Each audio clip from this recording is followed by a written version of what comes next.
Oke, kita mulai aja ya sambil menunggu teman-teman yang lain. Kita mulai dari satu berita nih teman-teman semuanya terkait dengan SE nih ya, ada SE nih yang sudah ditunggu-tunggu nih sama para pelaku pengadaan ya. Saya coba sharing ya. Nah, ini terkait dengan SE.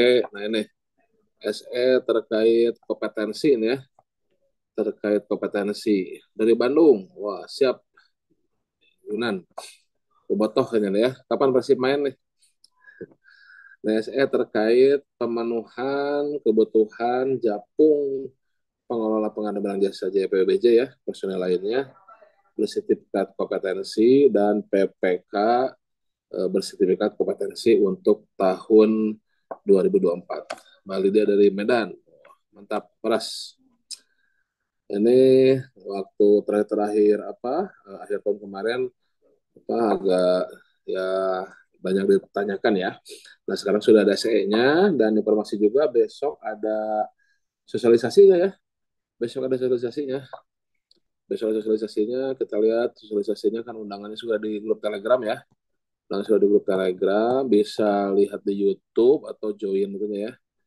Di grup Telegram mana tadi? Surat dinas sosialisasi nah ini ya. Nah ini kan kan besok ya jam 9.30 ya. Nah, di grup Telegram ada Zoom-nya. Kalau tidak kebagian Zoom, ya di YouTube aja lah. Saya juga di YouTube bisa ya. Ada link YouTube bisa ya untuk sosialisasi aja silahkan ya. Nah, sekarang ini saya hanya sekedar info umumnya saja ya. Ini sudah ada SE nomor satu nih. Surat edaran Kepala KPP nomor 1 tahun 2024 tentang JPBJ, personil lainnya, PPK ya, terkait sertifikasi dan kompetensinya. Kita langsung quick view langsung quick view aja dasar-dasar hukumnya kita lewati ya, kita lewati dasar-dasar hukumnya langsung lihat cepat saja di sini. Nah terkait ketentuan, nah ini sebelum ke PPK ke JF dulu ya. JF sebetulnya sih sudah diatur pada sebelumnya ya.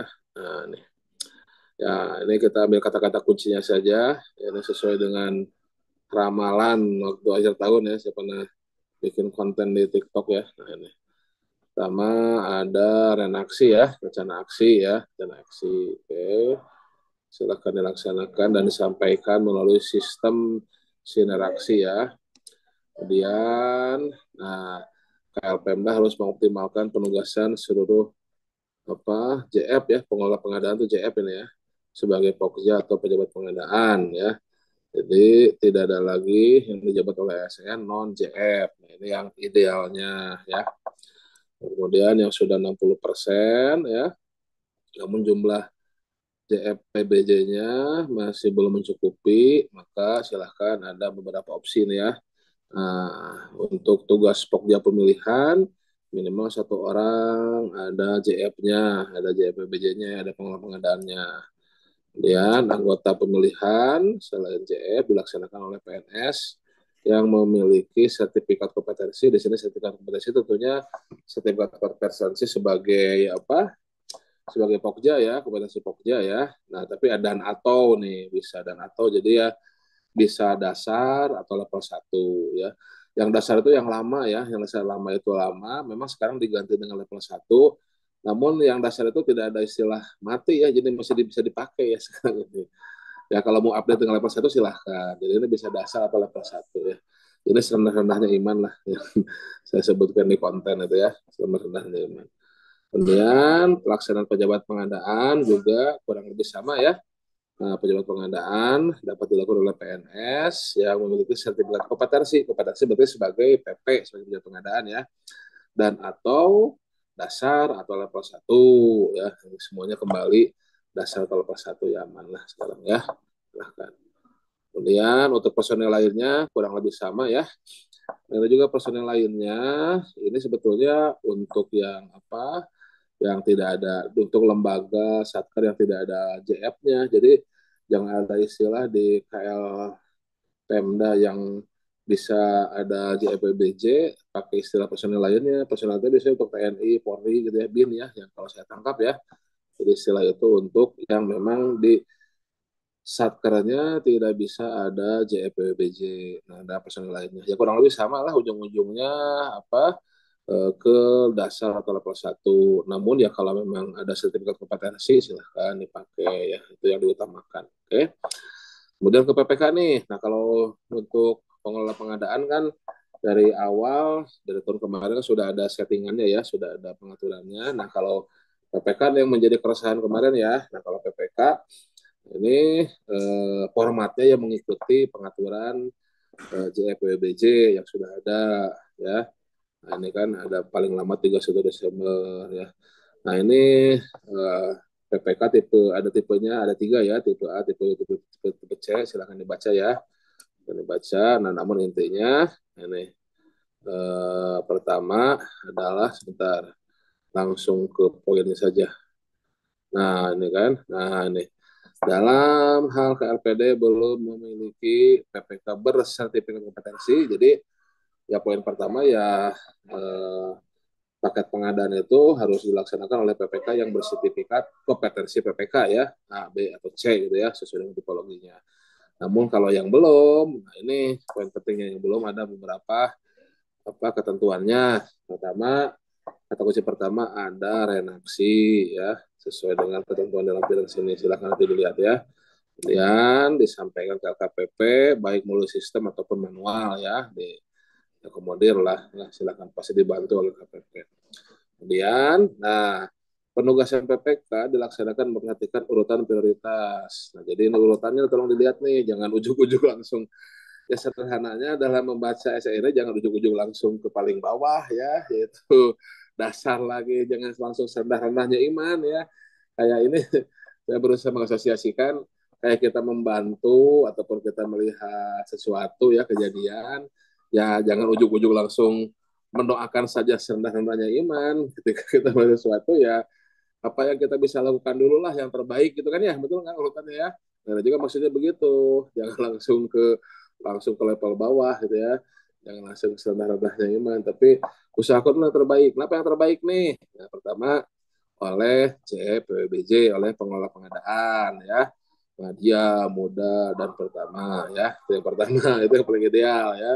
Nah, kemudian ASN atau personel lainnya yang memiliki sertifikat kompetensi, ya kompetensi sebagai PPK tentunya ya. Itu. Kemudian ASN atau personel lainnya yang memiliki sertifikat PPK sesuai SKKNI. SKKNI yang lama tuh, jadi sebelum sekarang kan SKJ ya.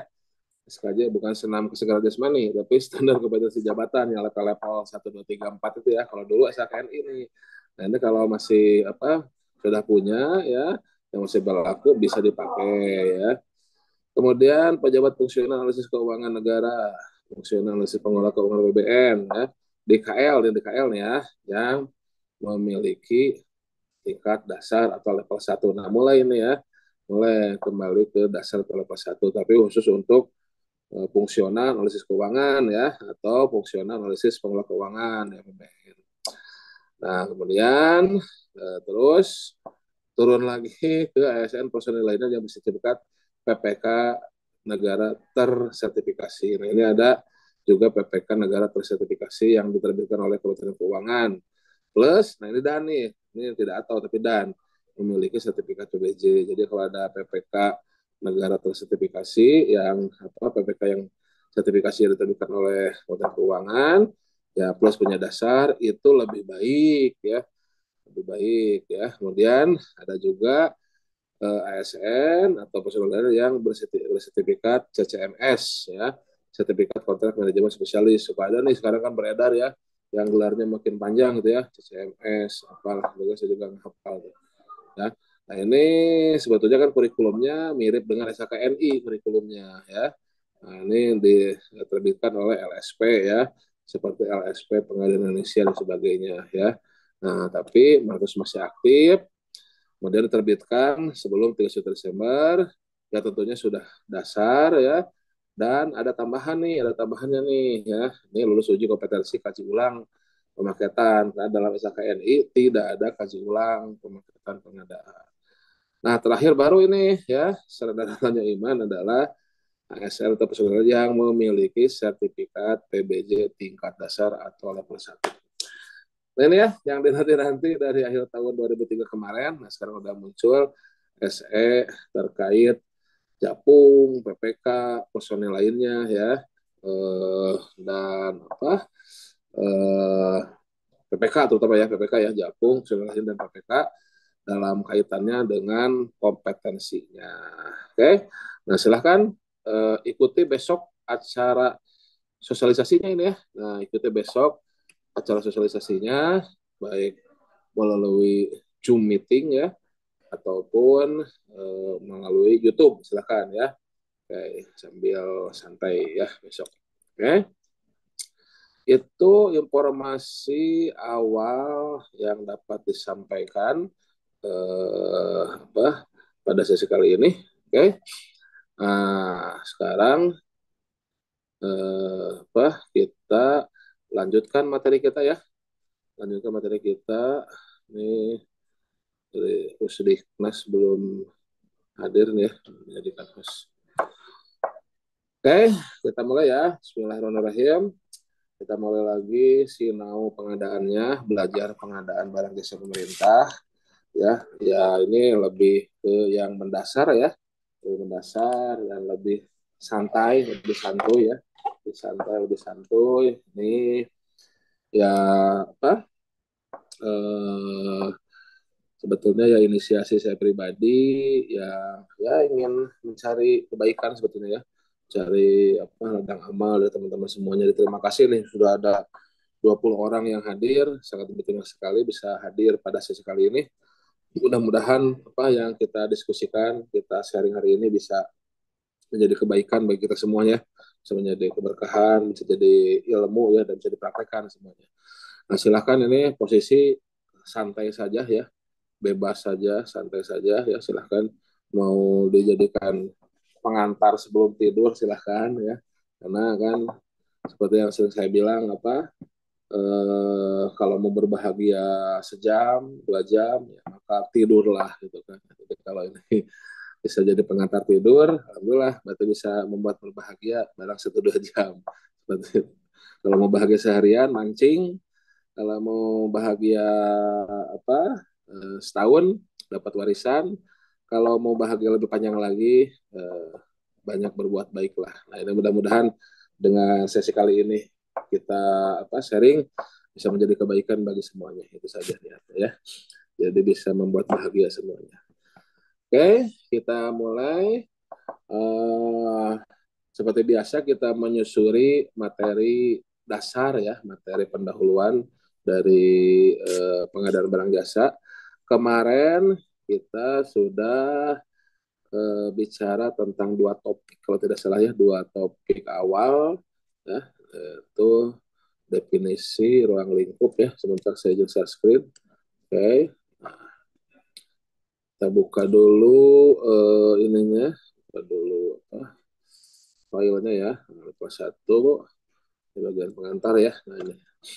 Nah, kemarin kita sudah definisi apa itu pengadaan barang jasa pemerintah ya, dan jenis barang jasa ya.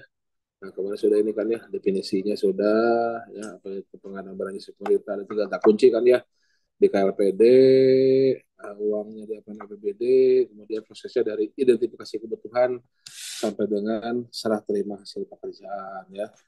Kemudian ada jenis barang jasa ya. Ini jenis barang jasa apa seperti sederhana ya. Ada 4 barang, konstruksi, jasa konsultan dan jasa lainnya.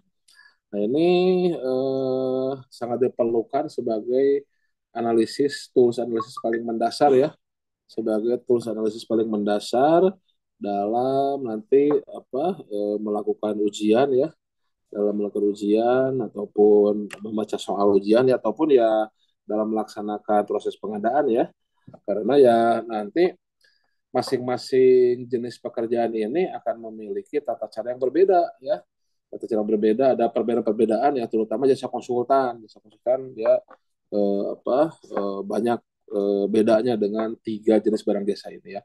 Contohnya kayak proses pemilihan penyedianya, kalau jasa konsultan pengadaan langsungnya hanya sampai 100 ya kan. Terus jaminan, konsultan tidak perlu jaminan ya.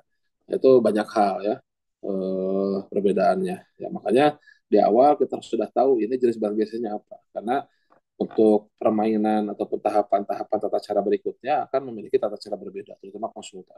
Barang konstruksi jasa lainnya itu beda beti ya, beda tipis nanti. Beda-beda tipis ya dalam masalah apa? Dalam masalah jaminannya.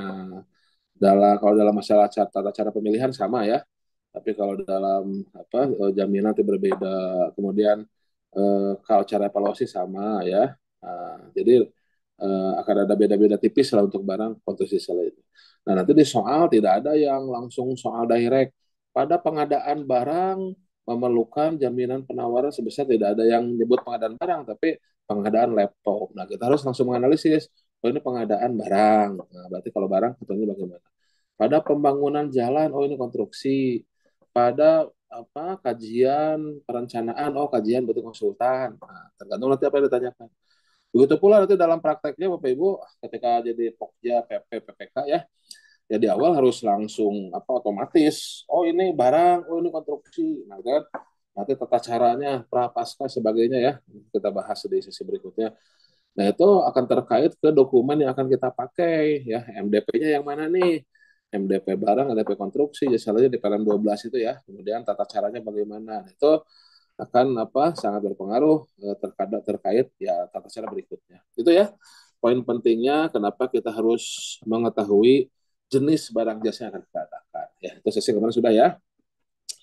Nah, kemudian kemarin juga sudah sedikit dibahas terkait cara pengadaan ya swakelola atau dengan penyedia. Kita punya dua cara pengadaan ya. Apakah akan dilakukan dengan swakelola, berarti manajernya PPK oleh PPK sendiri gitu ya. Nah, cuman yang melakukannya ya ibaratnya kalau kita asosiasikan masih keluarga kita sendiri ya, keluarga internal kita ya, keluarga jauh sama ASN oleh KPD lain, terus oleh ormas ya. Nah, ormas juga kan masih masyarakat ya, atau oleh kelompok masyarakat, oleh Pokmas, masih stakeholder kita juga semuanya. Itu swakalola kan. Kemudian atau ya kalau nggak bisa swakalola ya kemungkinannya dengan penyedia. Nah, sebetulnya mazhab di kita ya lebih mengedepankan swakalola terlebih dahulu. Kalau efektif efisien lebih pakai swakalola ya pilihan awal adalah dengan melakukan swakalola gitu ya. Oke, lanjut ya. Nah, sekarang masuk ke ini tahapan ya, tahapan umum pengadaan. Sebentar saya ambil dulu pensil, pensil dia bisa coret-coret. Nah, secara umum itu tahapan pengadaan berasal pemerintah itu ada 3 tahapan ya. Ada 3 tahapan, yaitu perencanaan, persiapan, dan eh, pelaksanaan ya. Ada 3 tahapan besar. Itu perencanaan, persiapan pengadaan ya, dan pelaksanaan. Secara umum ada 3 tahapan. Oke. Nah, kalau swakalola, nah ini kan sama juga perencanaan, persiapan, pelaksanaan. Ya serah terima termasuk pelaksanaan. Oke. Nah, di dalam perencanaan ini diawali dengan identifikasi kebutuhan. Nanti apa dalam pelaksanaan diakhiri dengan serah terima. Maka definisi pengadaan kan mulai dari identifikasi kebutuhan sampai dengan serah terima hasil pekerjaan. Itu kan ya definisi pengadaan. Nah, ini di dalam perencanaan kegiatan-kegiatannya ada identifikasi kebutuhan, penetapan barang jasa, penetapan cara pengadaan tadi, penetapan barang jasa tadi ya, apakah ini konstruksi, apa barang, ini jasa lain atau jasa konsultan kan seperti itu ya. Namun nanti lebih dalam lagi KBKI-nya berapa nih, KBL-nya berapa nih ya.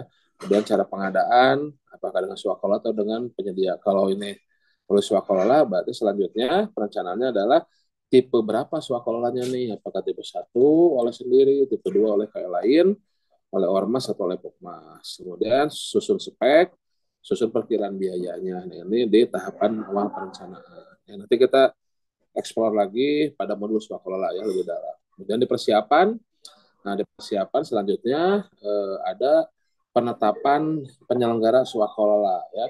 Jadi tim penyelenggara tuh nanti ada tim apa? Ada tim persiapan, ada tim pelaksana dan ada tim pengawas ya.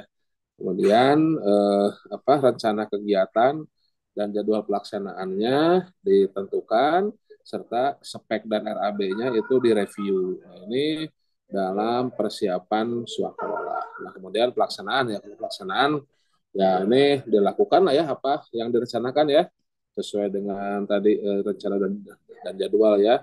Kemudian serah terima diawali dengan pemeriksaan ya oleh tim pengawas, kemudian ada berita acara serah terima pengawasan berita acara pemeriksaan dulu kalau oke diserah terimakan ya. Nah, dibuat berita acara pembayaran, kemudian diserahkan ke PPK dari pelaksana ya. Nah, baru dari PPK ke pengguna anggaran. Nah, ini tahapan besar ya untuk swakelola. Oke, saya ulangi, tahapan besar proses pengadaan ada tiga, yaitu perencanaan, kemudian persiapan, ini juga sama, yang kedua persiapan, yang ketiga pelaksanaan. Nah ini perencanaan oke. Nah persiapan ada dua ya, persiapan pengadaan dan persiapan pemilihan. Kemudian pelaksanaan adalah pelaksanaan pemilihan, ada pelaksanaan kontrak. Terakhir serah terima. Oke. Kemudian untuk breakdown-nya kurang lebih sama ya. Untuk perencanaan ada identifikasi kebutuhan sesuai dengan definisi pengadaan ya.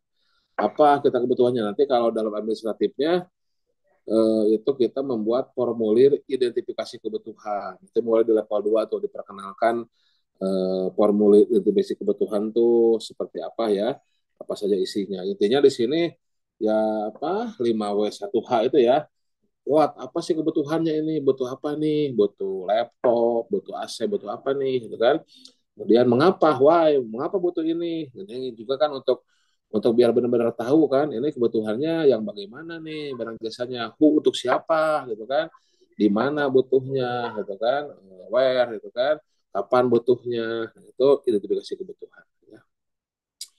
Dan juga dilihat dari apa BMN-nya sudah ada belum ya. Nah, baru kita tetapkan barang jasanya termasuk KBLI-nya tadi ya, KBKI-nya, cara pengadaannya, apa swakala atau penyedia. Ada kalau melalui penyedia, sama juga di perencanaan itu kita membuat spek, membuat perkiraan harga ya, plus pemaketan ya.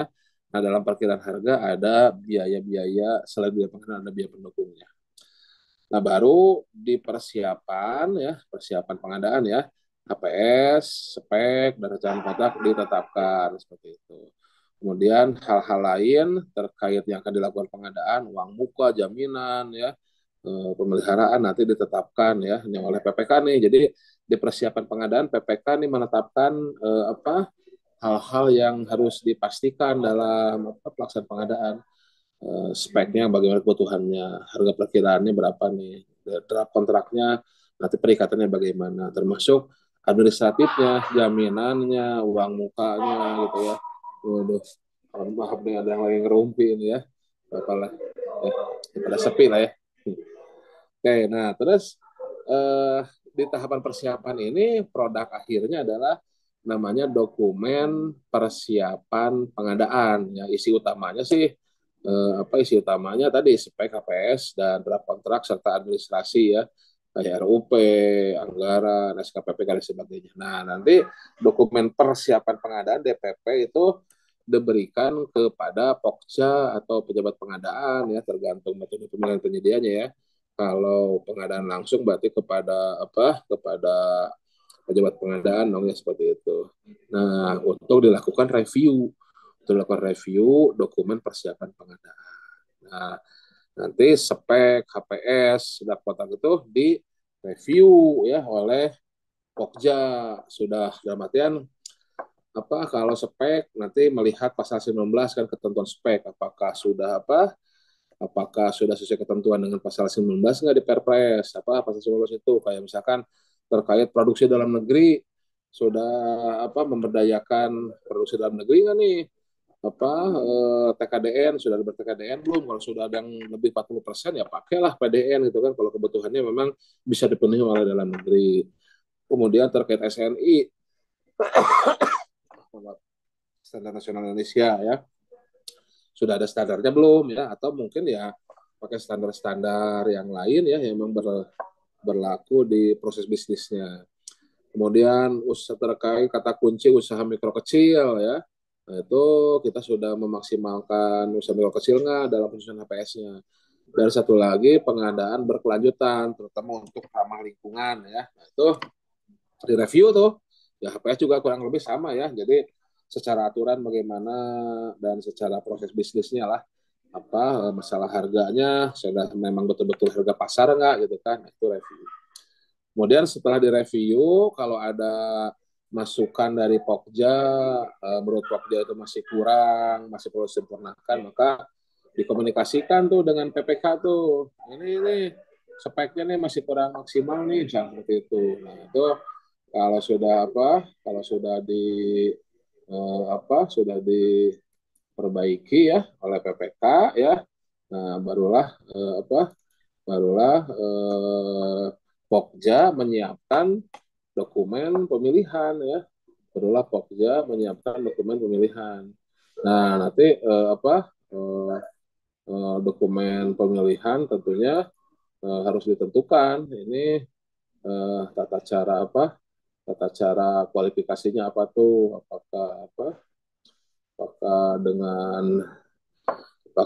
dengan pra atau pasca ya. Kemudian pemasukan penawarannya apakah satu file, dua file, atau dua tahap. Nanti evaluasinya ya, evaluasinya apakah sistem gugur agak terendah gitu ya, atau sistem nilai atau dengan penilaian biaya selama ekonomis. Nanti tetapkan tuh metode-metode pemilihan penyediaannya.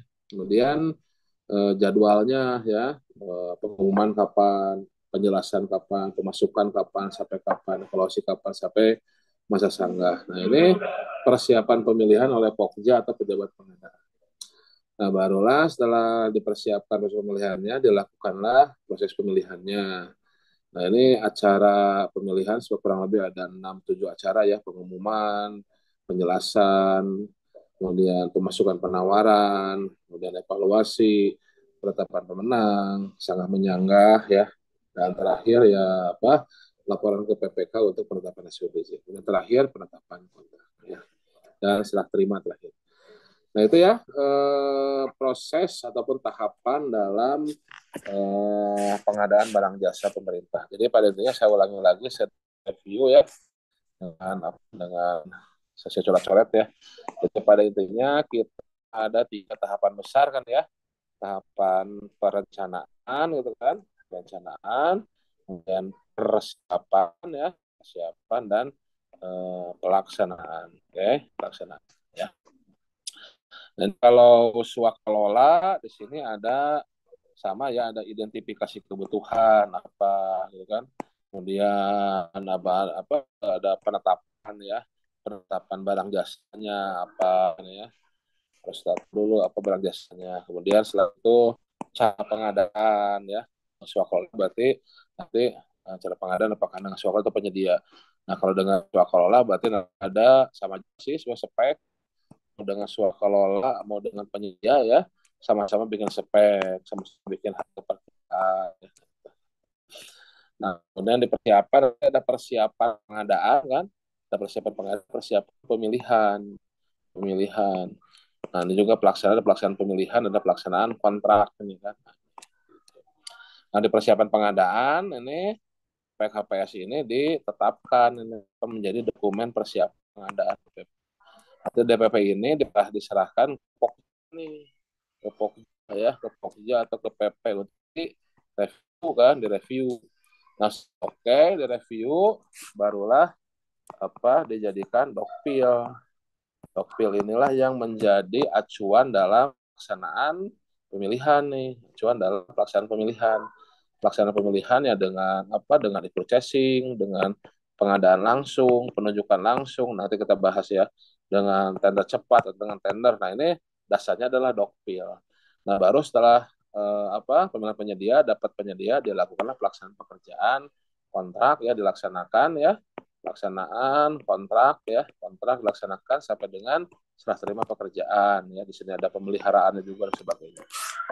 Nah, itu kurang lebih terkait gambaran proses dari apa eh, tahapan pemilihan tahapan pengadaan barang jasa pemerintah. Maka tadi Jumio ini nih. Nah, proses pengadaan barang jasa pemerintah. Silakan kalau ada pertanyaan di chatbox boleh ya nanti atau bisa open mic juga silakan ya. Oke, di chatbox ini. Volumenya kurang jelas naik turun. Waduh, bagaimana sekarang apakah sudah jelas belum ya? Sudah jelas belum sekarang? Atau masih kurang? Halo? Mohon monitoring evaluasi atau suaranya sudah clear ya? Sudah, Pak.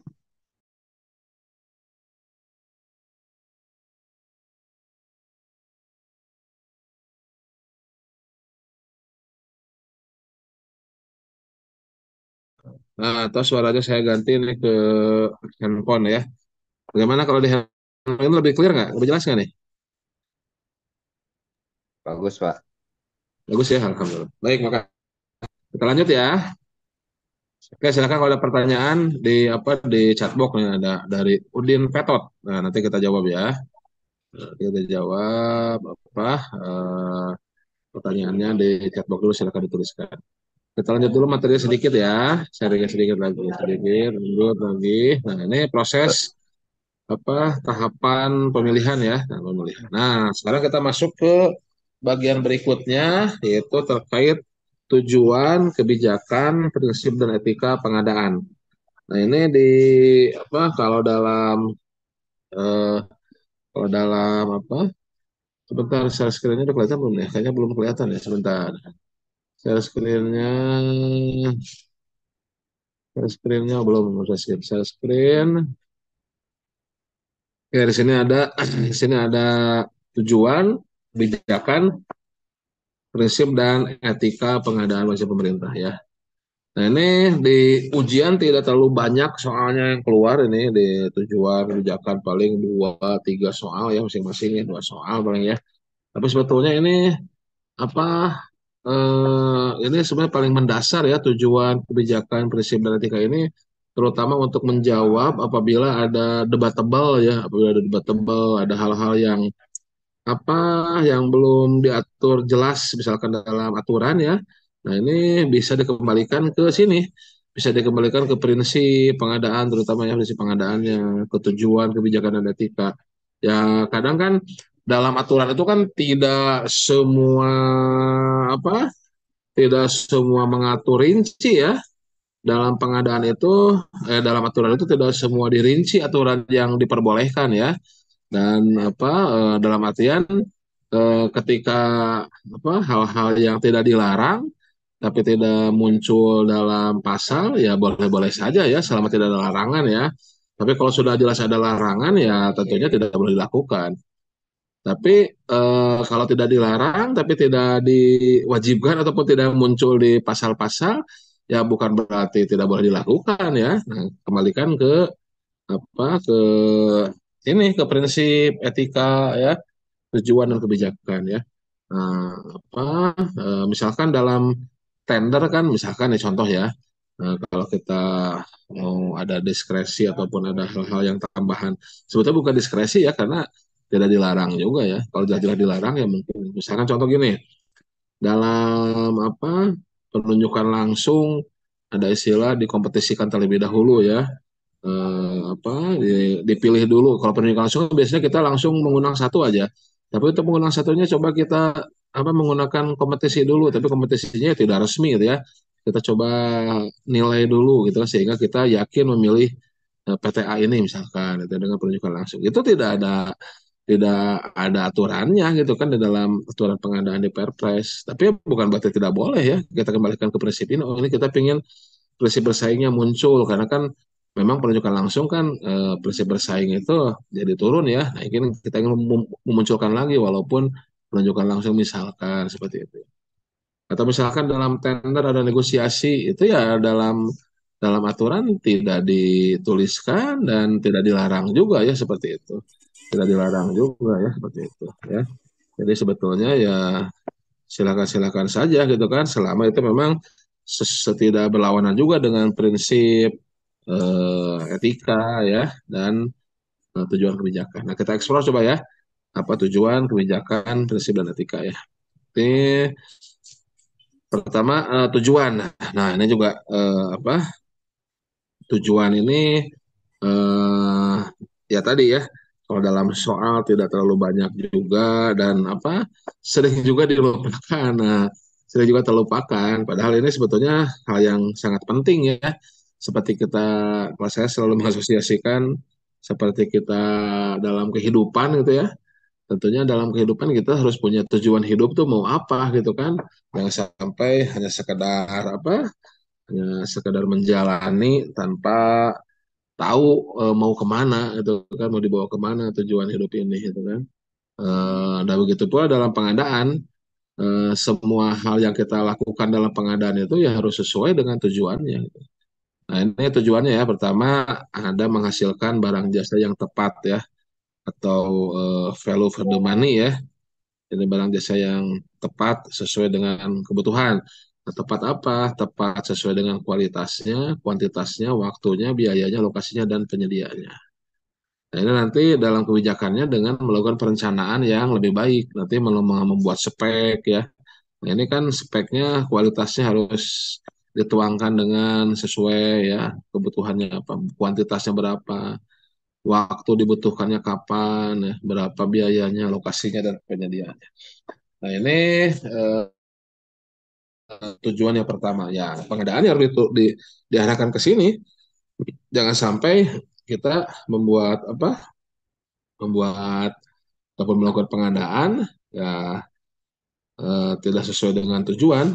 Tujuannya ke Bandung, di barat kita malah ke timur gitu kan. Oh, balik ya.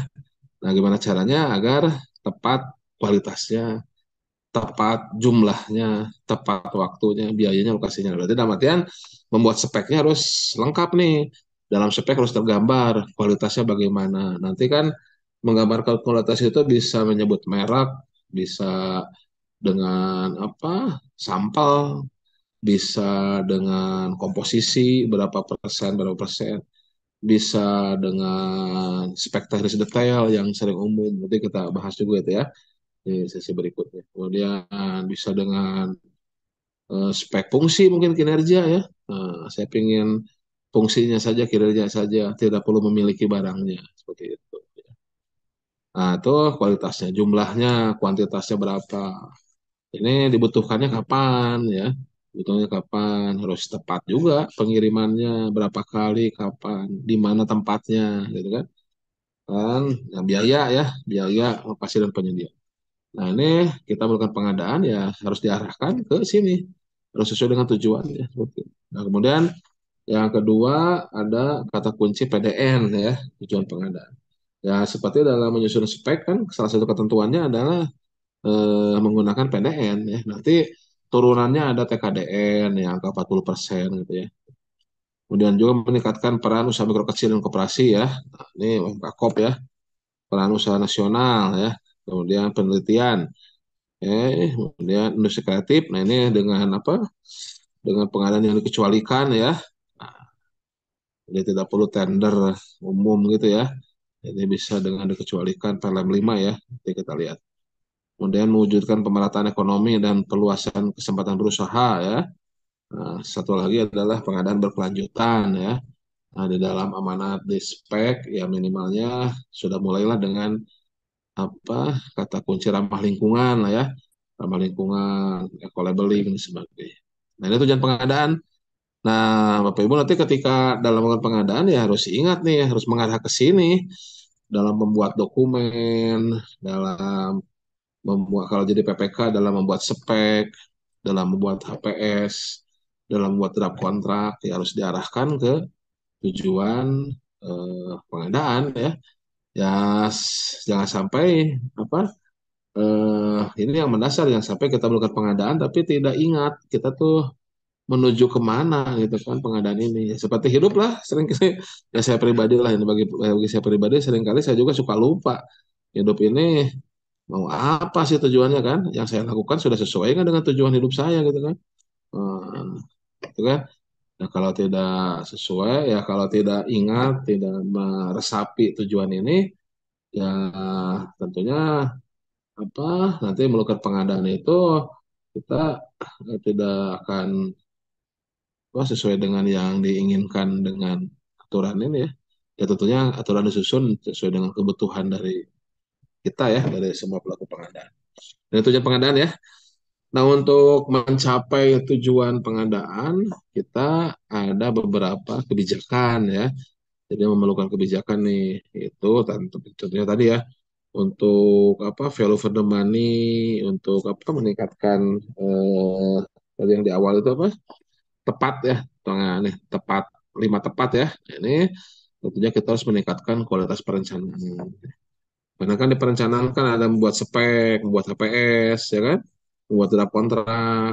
Ini tepat kualitas, kuantitas, lokasi, waktu itu ya berarti perencanaannya harus maksimal.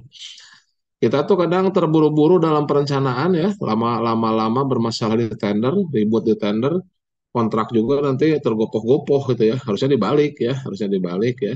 Perencanaan dengan tenang, membuat perencanaan dimaksimalkan.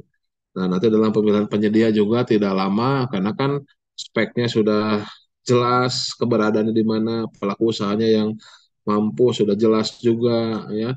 Sehingga cara memilihnya juga tepat, bisa cepat gitu kan. Kemudian ya kalau pemilihan penyedia juga lancar, cepat, cukup waktu untuk melaksanakan kontrak seperti itu. Bisa dibalik seperti itu. Sekarang kita terbalik apa perencanaan tergopoh-gopoh gitu kan. Belum selesai tahun ini sudah merencanakan lagi buat tahun depan. Masalah-masalah sekarang masih banyak, sudah harus merencanakan lagi tahun depan. Nah, kemudian apa hasilnya ya spek HPS tidak maksimal, pemilihan penyedia juga jadi lama kan, tidak bermasalah, kadang gagal tender, banyak sanggah dan sebagainya. Nah, akhirnya ke proses pelaksanaan. Pelaksanaan juga jadi berkurang kan, terlambat segala macam. Itu meningkatkan kualitas perencanaan. Kemudian yang kedua, melaksanakan PBJ yang lebih transparan, terbuka, kompetitif. Nah, ini ada sistem SPSE kan ya. Nah, memperkuat kapasitas kelembagaan SDM PBJ ya. Kayak tadi yang di awal tadi terkait SE kan ya. Itu juga salah satunya apa untuk mengatur sumber daya ya. Mengembangkan di marketplace ya, marketplace biar lebih pasarannya biar nggak susah nyarinya ya. Karena ya salah satu kata kunci dalam pengadaan ya, strateginya adalah ya kita punya pasar sendiri ya. Salah satunya dengan katalog gitu ya. Itu berarti kita punya pasar sendiri tuh sehingga melakukan survei ataupun bahkan bisa mengelola harga juga karena bisa lebih kompetitif lah. Teknologi informasi, komunikasi, serta transaksi elektronik ya sudah keniscayaan ya. Nah tadi apa dalam negeri dan SNI ya, kemudian UMK Koop ya, dan mendorong modernisasi kreatif serta pengadaan berkelanjutan. Nah itu eh, terkait kebijakan ya untuk mendukung tujuan dari pengadaan barang jasa pemerintah. Oke. Ya silakan kalau ada yang bertanya di chat aja dulu ya, di dialog ya.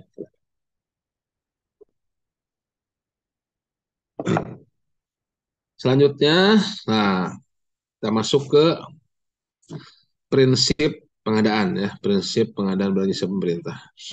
Nah, ini ya sama seperti kita dalam kehidupan juga kan, dalam bertingkah laku, dalam melakukan kegiatan di kehidupan sehari-hari, kita tentunya punya prinsip ya, punya prinsip yang harus kita pegang ya, prinsip dan etika harus kita pegang ya, itu agar ya apa, agar bisa nyaman ya, agar bisa nyaman. Nah sama di pengadaan juga agar bisa nyaman, kita harus apa memegang teguh prinsip dan etika ya. Kalau prinsipnya tidak dipegang, ya chaos nanti, chaos. Nah, ini contohnya ya, kita lihat ya. Ini ada 1, 2, 3, 5, 7 ya. Nah, ini ada efisien efektif. Efisien efektif sebenarnya lebih cenderung untuk internal, untuk kita ya. Nah, agar bisa efisien dan bisa efektif. Efisien ya apa memaksimalkan sumber daya yang ada ya, yang kadang terbatas. Terbatas bukan berarti kurang, tapi dibatasi oleh anggaran, waktu gitu kan ya. Jumlah juga apa sumber daya manusia seperti itu. Efisien, jadi ya kata kunci sederhananya berhemat ya, berhemat, memaksimalkan sumber daya untuk memperoleh hasil yang maksimal, itu efisien. Kemudian efektif itu eh, sesuai kebutuhan ya, tepat hasil, tepat hasil sesuai dengan kebutuhan itu efektif ya. Kayak tadi yang apa, tepat kualitas, tepat kuantitas, ya, tepat waktu, nah, itu efektif. Kemudian ada transparan dan terbuka nih ya. Nah ini sering terbolak-balik, hati-hati ya kalau di soal ya. Transparan dan terbuka. Ya kalau transparan itu terkait ini apa, bisa dilihat gitu ya. Bisa dilihat, bisa diketahui gitu ya. Ya kalau saya sering mengasosiasikan, tapi berpikir jangan ke yang lain-lain ya. Transparan itu ya berarti bisa dilihat gitu ya. Masih memakai tirai tapi kelihatan gitu. Tapi kalau terbuka ya berarti bisa masuk gitu ya. Tidak ada halangan. Kalau terbuka itu tidak ada no boundaries to entry ya, boundaries tidak ada halangan untuk masuk ya. Jadi kayak toko itu kalau apa transparan itu berarti gordengnya dibuka kelihatan gitu ya, kelihatan dari luar ya. Nah, kalau terbuka ya berarti pintunya terbuka, open gitu ya. Karena percuma juga transparan tapi pintunya tutup terus, close terus. Nah, berarti tidak terbuka. Atau open terbuka pintunya tapi dari luar tidak kelihatan itu gordengnya tutup terus. Atau lebih dalam lagi apa bukan transparansinya bukan masalah kelihatan tapi harganya tidak terlihat. Ini hanya sekedar barang aja. Karena kan ada gitu kan ada yang jualan tapi harganya nggak jelas, kita harus nanya dulu gitu kan. Nanya dulu satu persatu kan ribet juga kan. Itu tidak transparan juga seperti itu. Itu antara transparan dengan apa eh, eh, apa tidak terkait transparansi dan keterbukaan seperti itu. Kemudian ada bersaing dan adil ya, bersaing adil. Nah, kalau bersaing ini terkait kompetisi ya, bersaing terkait kompetisi ya, kompetisi jadi apa? Ada persaingan, ada kompetisi ya. Kalau secara umum ya persaingan itu minimal tiga ya, minimal tiga secara umum dalam manajemen ya. Makanya kalau penunjukan langsung, pengadaan langsung yang mengundang satu itu persaingannya sudah berkurang, makanya ada negosiasi untuk menormalisasi harga ya. Ini bersaing. Nah, ini gimana caranya agar tender kita itu ya tidak hanya sekedar tiga atau bahkan dua atau bahkan satu ya sekarang kan dua satu juga bisa lanjut juga kan diproses sebagai penunjukan langsung ya kalau sudah ini ya. Tapi ya tentunya akan lebih baik ya karena kita tahu ini ada prinsip bersaing ya bagaimana caranya kita harus tahu dulu ya supplier yang kita butuhkan itu ada di mana gitu kan. Supplier apa supplier yang kita butuhkan itu untuk barang jasa ini di mana pasarnya. Nah, itu mungkin kita bisa menggunakan market sounding, kita bisa apa ya memberikan awareness lah ya, memberikan awareness, memberikan awareness apa terkait adanya pengadaan barang jasa kita adakan. Nah, sehingga yang daftar ya bisa banyak. Nah, dengan banyak ya persaingan ada. Kemudian adil. Nah, kalau adil ini memperlakukan sama ya di sini. Kalau dulu ada adil tidak diskriminatif ya. Jadi itu sama. Jadi bukan adil proporsional. Kalau adil proporsional kan misalkan contohnya seperti kita ngasih uang jajan lah gitu ya ke anak ya. Ya itu kan proporsional ya. Saya ngasih uang jajan ke anak tuh. Anak saya yang masih SD kasihnya cuma 10.000 misalkan gitu ya. Kalau yang sudah SMP 25.000 misalkan, yang SMA 50.000, yang kuliah 100.000 misalkan. Nah, itu adil ya sesuai dengan apa masing-masing tingkatannya. Tapi yang dimaksud di sini bukan adil proporsional, tapi adil tidak diskriminatif. Jadi memperlakukan sama. Jadi memperlakukan sama terhadap semua peserta pemilihan. Nah, adil di sini gitu. Jadi kalau kita memberikan informasi terkait apa proses, nah kalau apa memberikan informasi ya berarti harus ke semua, jangan ke si A, si B saja, tapi harus ke semua. apalagi ke satu pelaku usaha aja. Nah, berarti kalau adil, kalau kita memberikan informasi ke A, berarti ke B, C dari semua peserta harus diberikan juga. Kalau kita memberikan persyaratan ini, berarti semua juga harus sama di persyaratannya. Jadi adil itu ini bukan adil proporsional, tapi adil tidak diskriminatif. Adil memperlakukan sama kepada sebuah peserta pemilihan. Nah, terakhir satu lagi ini akuntabel, yaitu bisa dipertanggungjawabkan. Ya, akuntabel ya sesuai aturan, juga termasuk juga ada dokumentasinya, dan sebagainya. Nah, ini prinsip-prinsip ada. Nah, ini sering keluar di beberapa di ujian ya, di ujian level 1 atau dasar, yang suka dibolak-balik lah antara transparan dengan terbuka, bersaing dengan adil, efektif dengan efisien, seperti itu. Dan juga ya contoh-contohnya misalkan apa pokja pemilihan mempersyaratkan persyaratan apa pemilihan penyedia yaitu harus memiliki apa kartu anggota asosiasi tertentu misalkan. Nah, itu tidak sesuai dengan prinsip apa. Nah, kan itu berarti kalau apa mempersyaratkan memiliki satu kartu asosiasi tertentu, ini apakah transparan? Tidak ya, kalau transparan kan bisa terlihat ya.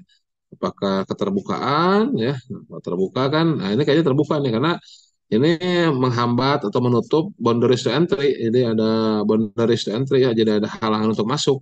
Jadi ketika orang mau daftar, oh harus mau masuk ini harus punya kartu anggota nih. Nah, itu berarti menutup peluang pelaku usaha yang mampu untuk bisa masuk ke pengadaan. Nah, itu berarti melanggar prinsip keterbukaan. Eh, Nah, tapi kalau ada usaha-usaha agar yang apa agar pesertanya yang daftarnya sedikit untuk persaingan dan sebagainya, gitu ya. Eh, Kemudian etika nih ya, etika ya, etika dalam pengadaan barang jasa pemerintah. Nah, ini ada beberapa etika. Nah, ini sebetulnya etika ini umum ya, umum sama dengan etika manajemen yang lainnya. Paling nanti yang sedikit pendetailan ini coy nih, konflik of interest ya. Tapi kita lihat dulu ya, yang pertama ada tertib tanggung jawab itu juga umum ya, bukan hanya di pengadaan ya, kita harus tertib dan bertanggung jawab ya. Kemudian ada apa? eh, Profesional, mandiri, menjaga rahasia. Ini juga masih apa aturan ataupun etika yang umum ya. Terus profesional, mandiri ya.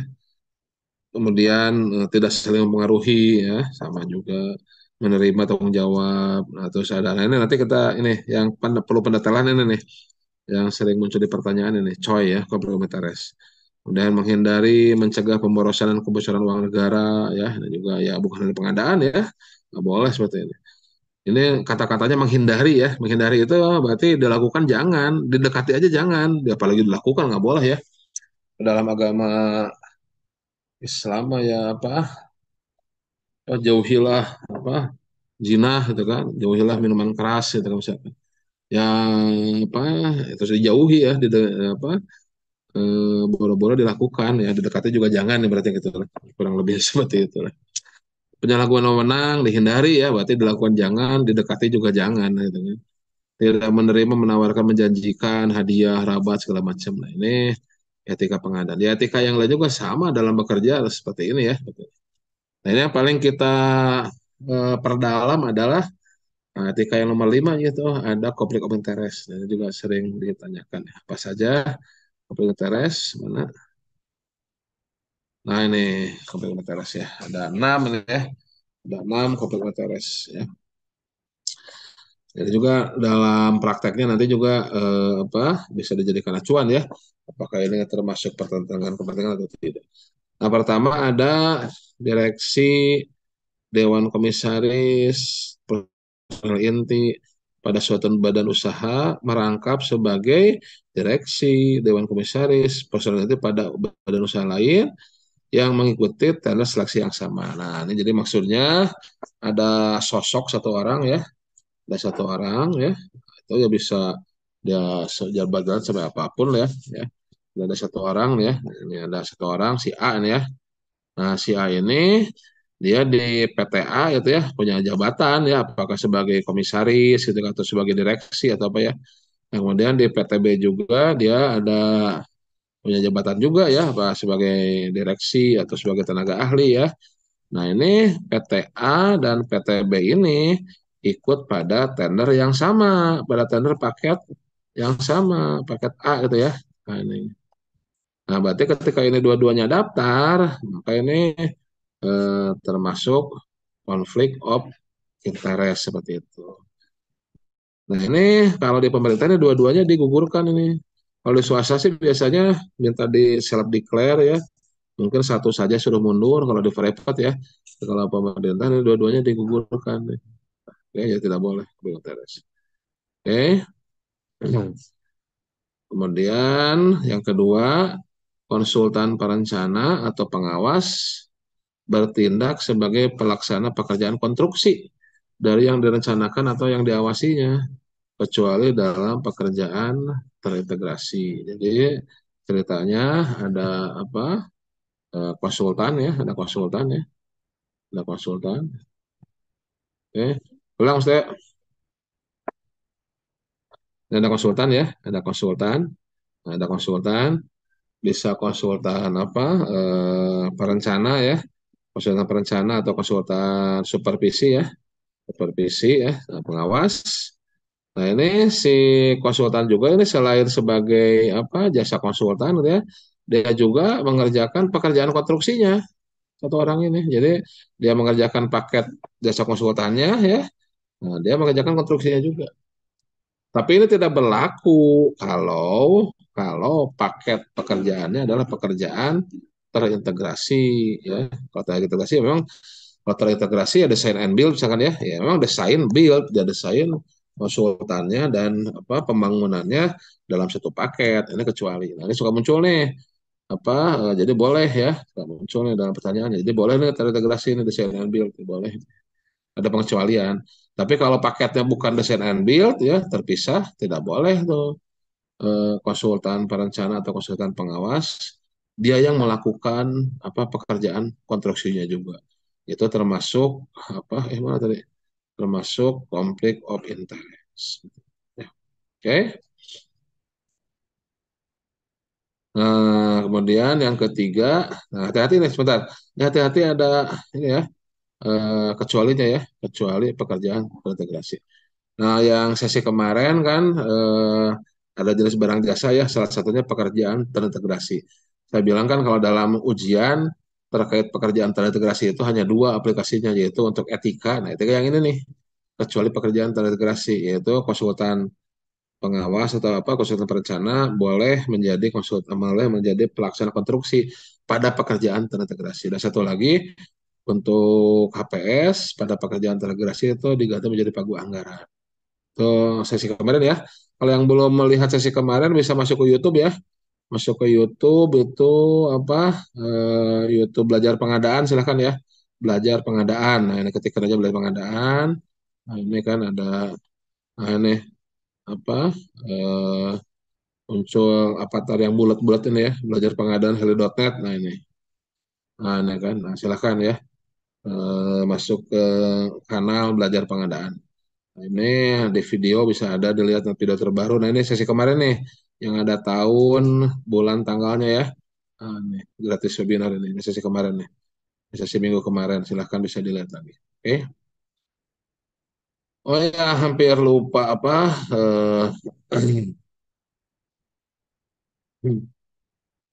acara ini terselenggara juga atas apa support dari Pusdiknas ya, Pusat Diklat Nasional. Nah, terima kasih kepada Pusdiknas dan tim ya.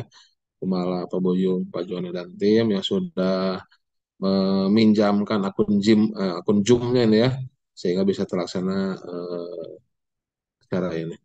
Nanti juga katanya akan memberikan door prize ya, tapi tidak sesi kali inilah, sesi sesi minggu depan aja ya, biar di prepare ya. Jadi ada door prize-nya nih, insya Allah mudah-mudahan minggu depan agar bisa lebih banyak lagi ya yang ikutan sehingga bisa lebih banyak tersebar lagi keilmuan pengada atau pengetahuan pengada. Ini apa seringkali ada di kantor ini suka ada yang komplain. Ini apa kita tuh pengadaan itu sangat penting fungsinya tapi kayak kurang tenar katanya pengadaan itu ya. Nah, makanya mudah-mudahan dengan sharing seperti ini bisa lebih populer lah pengadaan itu. Oke, kita lanjut ya. Konsultan manajemen konstruksi sebagai konsultan perencanaan. Nah, ini kalau yang lainnya sudah jelas ya. Yang ketiga adalah, nah, ini sama ini ya. Nah, jadi ada sosok konsultan ya. Nah, ini konsultan apa? Konsultan M, nah, sosok konsultan ya. Maaf, pensilnya belum nyala. Nah, ini konsultan MK ini ya, manajemen konstruksi. Nah, ini konsultan MK ini ya ada di pihak PPK, ada di pembantu PPK. Jadi ada di pihak PPK ya, dia berdampingan dengan PPK ini ya, berdampingan dengan PPK ya untuk apa mengawal pekerjaan konstruksi. Nah, ini konsultan konstruksinya juga selain dia menjadi MK-nya, dia menjadi juga apa konsultan perencananya ya. Nah, menjadi juga perencananya. Nah, ini objek-objek teres ya, perencana, perencana. Karena ya dia yang merencanakan, nanti juga pas bersama PPK mengawasi, mengontrol pekerjaan ya, dia menjadi manajemen konstruksi juga. Ya kalau nanti takutnya kalau ada salah-salah di perencanaan dia diem aja karena dia yang merencanakan. Ya kan, jadi dia tidak bisa dia kagok menyalahkan hasil perencanaan karena kan dia yang membuat. Nah, makanya nih jangan ya, tidak boleh tidak boleh MK menjadi perencana juga, tidak boleh karena nanti bisa jeruk makan jeruk gitu kan seperti itu. Ya. Itu selanjutnya apalagi di konflik TRS. Nah ini terkait koperasi. Jadi pengurus ya, manajer, pengurus ya. Tapi kalau saya bukan pengurus ya, pembesar kalau saya badannya besar. Jadi pengurus, manajer, ya ketua lah itunya ya, koperasi ya, ya yang menjadi menjadi suatu organisasi koperasi gitu ya. Nah ini si koperasi itu mengikuti paket pengadaan tuh, yang mana yang menjadi menjadi pelakunya itu adalah pengurusnya itu, pengurus atau manajer atau ketuanya gitu. Jadi misalkan di LKPP itu ada Pak Eko tuh, Pak Eko misalkan ketua koperasi LKPP ya.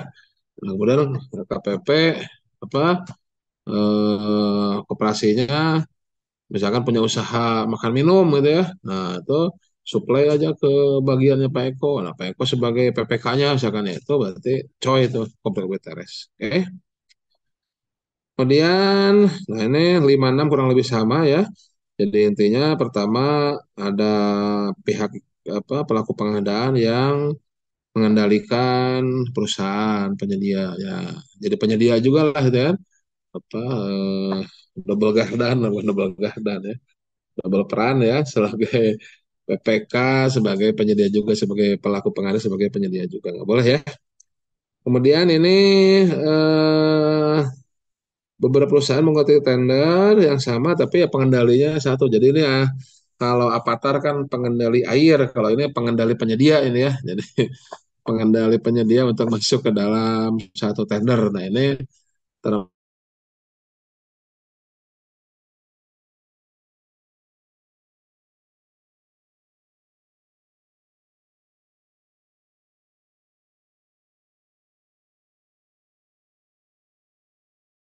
kebijakan ya yang tadi yang sudah dibahas ya. Contoh meningkatkan peran UMK. Nah, ini memperbanyak masuk ke dalam aplikasi bela pengadaan atau e-order ya. Konsolidasi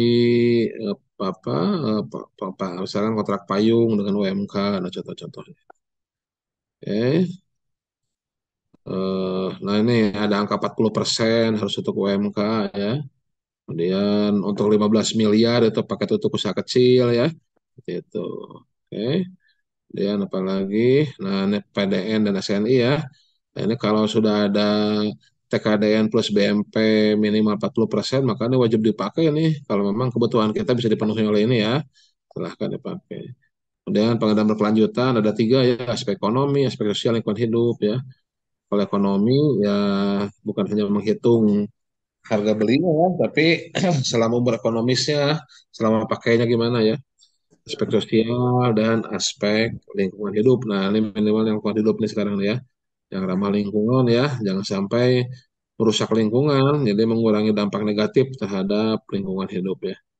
Aspek sosial, ini masalah pemberdayaan usaha kecil, kondisi kerja, komunitas, kesetaraan, beragama, dan sebagainya. Oke, nah itu Bapak sekalian materi untuk hari ini ya.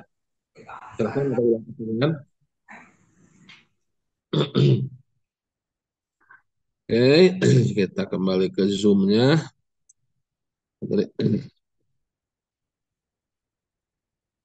Oke, stop dulu. Kita jawab dulu pertanyaan-pertanyaan yang di apa? Yang di dialog ya, yang di chatbox ya. Udah banyak nih. Wah, udah banyak. Lihat dulu ya. Dari Udin Petot. Udah namanya keren nih. Kayak Didi Petet. Ini Udin Petot. Pak, di tahap persiapan pemilihan ada proses penyusunan dan penetapan jadwal pemilihan. Ya, teman-teman kalau mau menambahkan silahkan ya, jangan suka jangan ragu ya, kita diskusi ya. Jadi saya juga di sini belajar ya, di sini juga belajar apa sharing-sharing ya. Silakan. Jadi apa ya kadang ya mungkin saya hanya tahu sedikit duluan aja kayak tadi masalah SE, saya mungkin lebih dulu lebih tahu sedikit gitu ya. Pada akhirnya kan teman-teman juga tahu semuanya gitu ya. Kadang hanya berbeda waktu sedikit saja tahunya gitu ya. Ya bahkan pengaplikasiannya sebenarnya teman-teman semuanya yang lebih ini ya, yang lebih mantap ya. Saya juga sekarang dapat tugas menjadi PPK juga masih belajar lagi lah dalam hal teknisnya ya. Seperti itu ya. Penyusunan dan penetapan jadwal pemilihan. Jadwal yang disusun adalah jadwal pemilihan atau jadwal pengadaan pelaksanaan kontrak. Oke. Lalu tahap proses pemilihan ada laporan pokja kepada PPK. Dalam pengadaan langsung, apakah PP juga membuat laporan ke PPK? Oke. Ini ada dalam tahapan persiapan pemilihan ya. Dalam persiapan pemilihan tentunya itu adalah jadwal pemilihan ya. Jadwal pemilihan. Jadi mulai dari pengumuman ya nanti alokasi waktunya sesuaikan dengan ketentuan di Perlem ya. Pengumuman kan berapa hari gitu ya. Kemudian unwizing pada hari ketiga sejak pengumuman, pemasukan itu apa besoknya setelah unwizing ya. Kemudian masa pemasukan itu kan paling cepat berapa hari, 2 hari kalau pasca ya. Tapi ya jangan jadi 2 hari kalau paket agak-agak rumit gitu ya.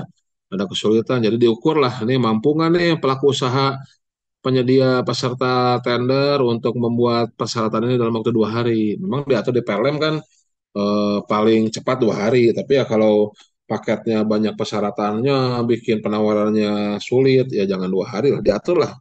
Jadi intinya dengan melihat kecukupan waktu bagi peserta untuk dalam membuat penawaran, gitu ya.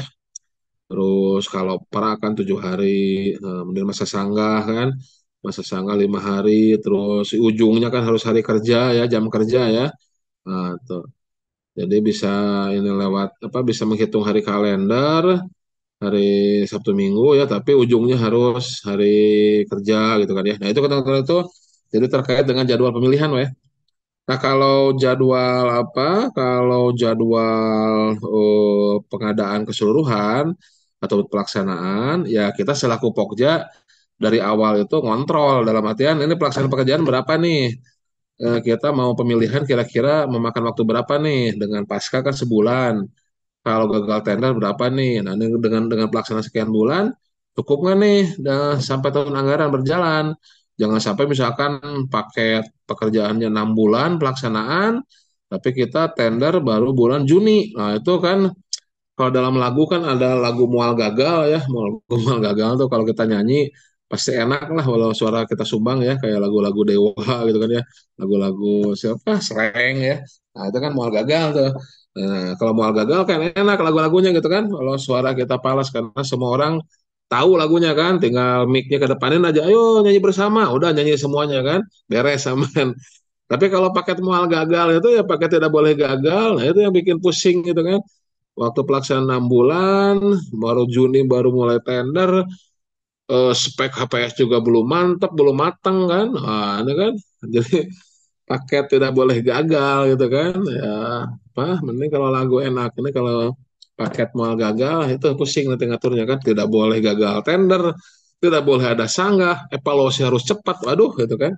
Itu paling seperti itu ya, kita bisa kontrol di perencanaan di awal gitu ya. Seperti itu ya, Pak Udin. Udin ya, oke. Kemudian ada laporan Pokja ke PPK. Ya, tentunya ini maksudnya laporan Pokja ke PPK, ya PPK juga sama. Pengadaan langsung juga kan kalau udah selesai dapat penyediaannya ya dikasihkan itu dalam artian dilaporkan kepada PPK inilah penyediaannya, nanti PPK berkontrak kan, PPK berkontrak dengan penyedia yang sudah dipilihkan baik oleh pejabat pengadaan dalam pengadaan langsung ataupun oleh Pokja dalam tender atau seleksi. Itu ya, Pak Udin ya. Kemudian siapa nih? Eh, Paris. Oh, izin bertanya Pak, untuk review pengadaan apakah hanya berlaku untuk tender atau bisa pengadaan langsung dan purchasing? Ya, pada pengadaan langsung purchasing juga itu dilakukan ya review itunya. Ya untuk apa? E-purchasing juga walaupun tidak ada HPS kan harus ada referensi harga ya, harga perkiraan ya. Speknya juga direview juga ya. Silahkan itu kan berita acara review sudah banyak beredar ya. Nah, itu ya, intinya apa? Misalkan kalau dalam pengadaan langsung atau e-purchasing kan ini kebutuhannya apa sih gitu kan? Apa bisa dipenuhi oleh PDN nggak? Itu kan kalau tidak kenapa gitu kan? Terus SNI-nya bagaimana dan sebagainya. Itu juga perlu ya. Kalau memang dalam realnya biasanya pengadaan langsung e-purchasing suka diabaikan, tapi seharusnya ya diperiksa juga gitu kan untuk akuntabilitas dan tentunya juga untuk sebagai filter apa dalam melaksanakan proses apa dari awal gitu ya sebagai apa ya filter filter dari perencanaan ke pelaksanaan pemilihan gitu gitu ya. Bagaimana trik supaya lulus kompetensi PPJ Pak? Ya, belajar. Supaya lulus ya belajar aja Pak apa Bapak atau Ibu ya Pak Bapak ya Armi ya. Ya belajar aja, belajar dalam artian apa sekarang kan media pembelajaran sudah banyak ya, sudah banyak dan dipermudah dari Puslat juga ada MOC, ada e-learning. Saya juga tadi di kanal YouTube ya, di kanal YouTube belajar pengadaan itu sudah banyak itu videonya, sudah ada playlist dasar ya untuk dasar playlist dasar sudah ada tuh sudah 50 video ada. Level 2 juga sedang digarap itu ya sudah mulai tuh level 2. Kemudian kalau apa Zoom meeting seperti ini ya yang sejaman, yang 2 jaman, yang 6 jam juga ada bahkan ya kalau mau silahkan lah. Kemudian juga kanal yang lain ada kanal Pak Samsu, Pak Muji, itu Pak Muji ya. Zoom-zoomnya suka diupload tuh apa Zoom meeting pelatihannya ya. Pak Halid ya silahkan. Pak Agus Arif ya banyak sekarang tuh ya silahkan apa kanal-kanal untuk belajar pengadaan ya. Di TikTok juga suka ada sekarang ya itu IAPI juga tuh ya. Nah, silakan. Jadi ya belajar aja, Pak. Nggak ada yang lain sih ya. Belajar karena ya kita apa harus betul-betul menguasai ya. Karena pengadaan itu memang ya resikonya kan besar ya pengadaan itu ya. Jadi ya kadang suka ada yang mengeluhkan resiko pengadaan. Ya nggak kalau dalam lagu dangdut mah kalau nggak bisa menahan gelombang apa ya jangan bercinta katanya gitu ya. Ya, emang tantangannya berarti pengadaan tuh ya. Ya, jadi kita harus memiliki kompetensi ya. Nah, alhamdulillah di LKPP ya apa akuntabilitas terkait apa terkait ujian, terkait kompetensi ini ya masih terjaga ya. Jadi ya betul-betul dimaksimalkan. Gitu ya intinya ya kemauan untuk belajar lah. Ya, insya Allah ya belajar ya diniatkan sebagai usaha lah ya. Kadang kita belajar juga kan belum tentu menguasai ya belajar juga belum tentu paham. Tapi minimal kalau sudah belajar kan dapat pahala lah gitu ya. Dapat pahala mudah-mudahan tercatat sebagai usaha. Ya kalau mengerti juga kan belum tentu dipraktekkan dengan baik. Ya mudah-mudahan berkah lah bisa dipraktekkan. Ya, tapi kan awalnya belajar ya. Awalnya belajar. Kalau kita belajar kan kalau kita ngerti insya Allah Alhamdulillah kan kita bisa banyak berbuat kebaikan di dalam pengadaan. Sebetulnya ya kalau saya pribadi saya apa ya senang berkecimpung dalam pengadaan ya salah satunya itu kita bisa berkiprah banyak lah gitu insya Allah. Ya kan apa eh, kebahagiaan itu sebetulnya kan diperoleh dari hal-hal yang baik lah gitu kan.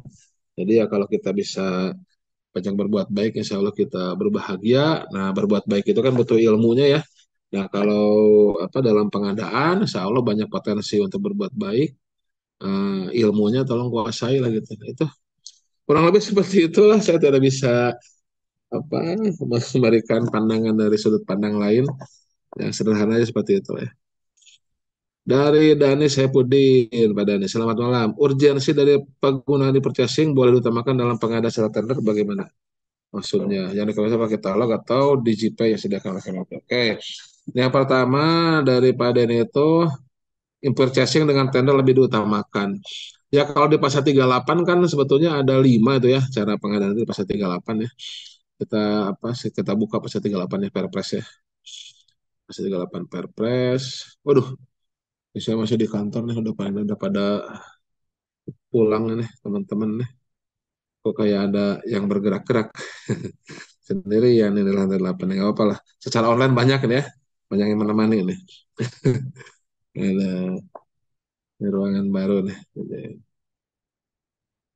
Nah, mana Perpres? Nah ini pasal 38 ya. Oh, masih ada orang ternyata.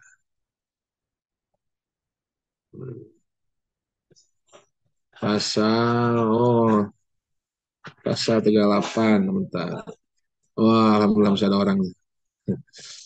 Ini pasal 38. Halaman 32. Nah, 38 kan. Nah 38 ini kan ya.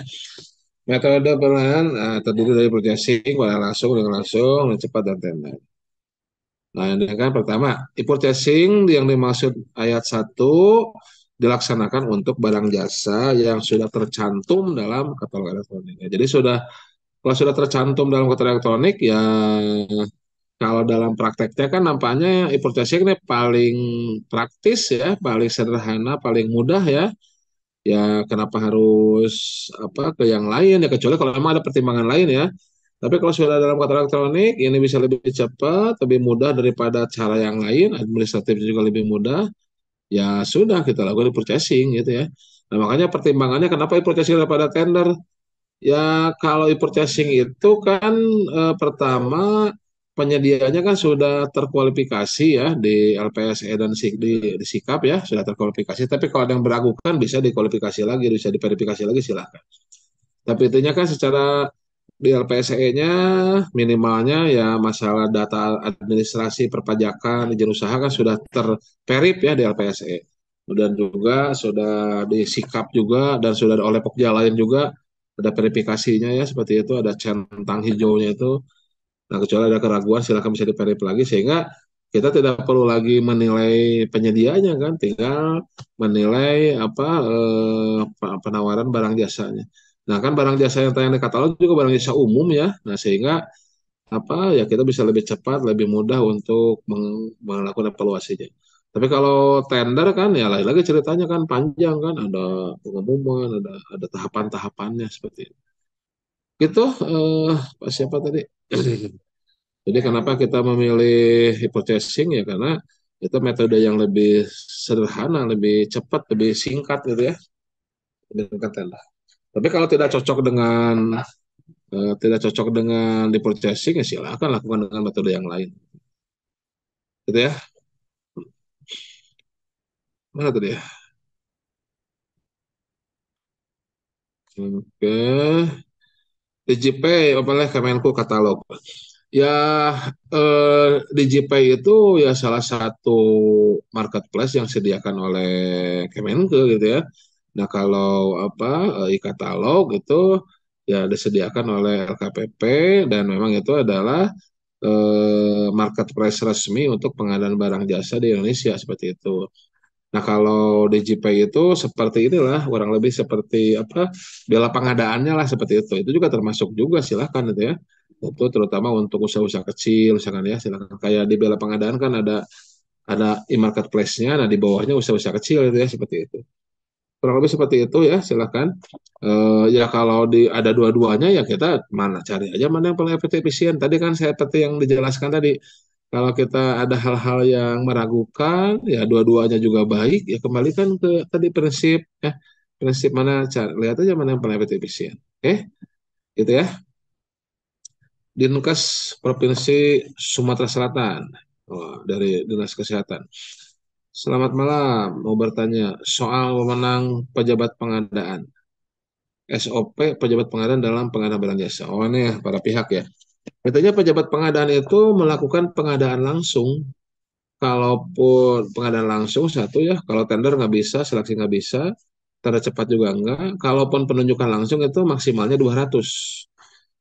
Kecuali untuk konsultan. Nah, kalau konsultan 100 juta. Nah, itu aja. Jadi melakukan pengadaan langsung, penunjukan langsung sampai dengan 200 dan e-purchasing. E-purchasing juga dibatasi sama sampai dengan 200 juta e-purchasing juga. E-purchasing juga berarti 200. Itu apa? Batasan untuk pejabat pengadaan. Oke, lanjut Dani Sepudin. Kalau penyedia sudah diberdayakan, oh sudah baru apa nih berdayakan? Secara terus-menerus, secara 3 tahun apa boleh melewatkan tender?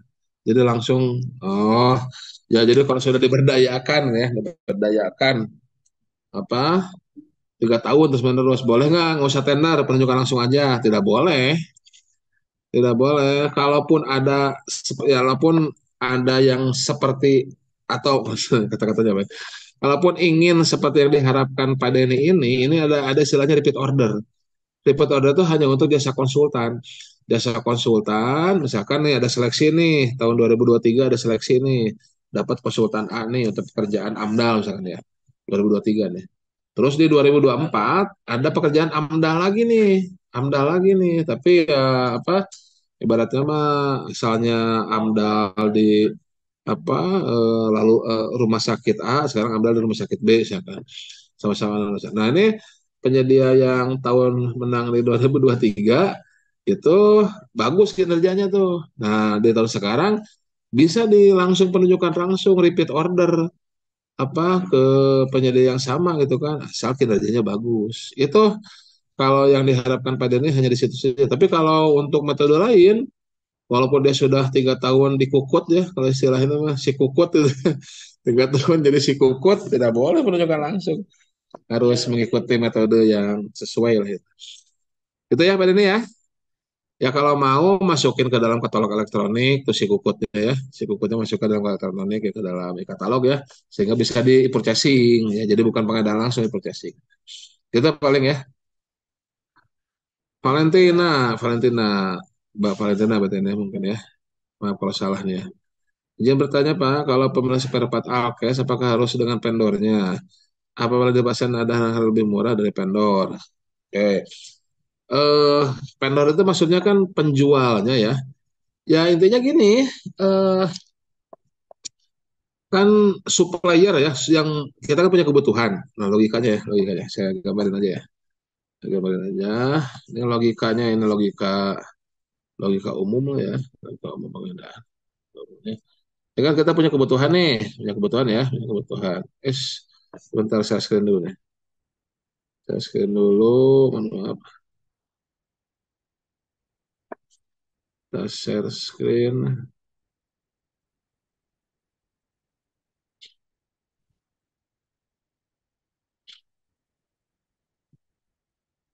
Oke, kita share screen. Nah, ini kita kan punya kebutuhan ya, ada kebutuhan ya.